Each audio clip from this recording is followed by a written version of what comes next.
And I thought I'd apply the domino theory to the boycott. And who was the major domo? Who was the major figure? Richard's Department Store, wherein 52% of all the sales in department stores in the South went through Richard's Department Store. And my point was that if we could bring down Richard's Department Store like a domino, the rest of the city would fall, and that was true. Now, to boycott Richard's was like asking people to turn off the water at their house. It was an absolute necessity for a lot of people because they had easy credit. Richard's was the first department store in the South to ever use titles for black people, because during that time, if you had a checking account, not a checking account, but a charge account, it was always Mary, Susie, if you were black. But Richard's started putting courtesy titles on in the 50s. It was a good marketing strategy because everybody had a Richard's credit card. You know, it was like running water. Everybody had some.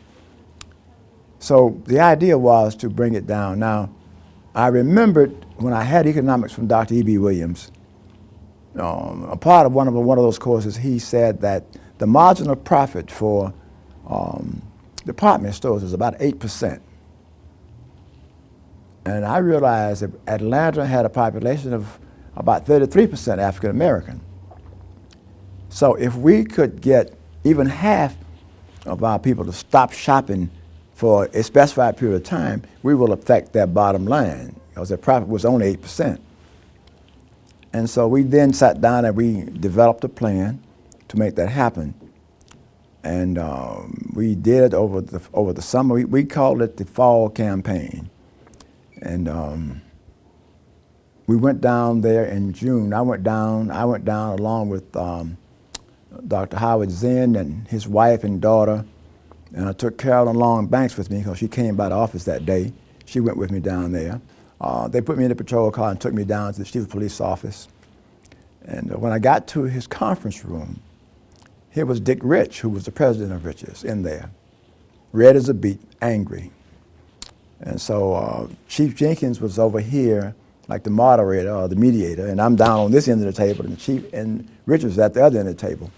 He proceeds to give me a real racist lecture about what he was going to do to my whatever, if I bring my whatever back into the store. He was going to put my posterior in jail. And I let him go on and give me these tirades. And when he finished, I said, well, Mr. Rich, let me just tell you, we're going to come back. And I'm bringing thousands with me. So, Chief, you may as well get the jails ready because we'll be back. And when I said that, Dick Rich got up and slammed the table and walked out.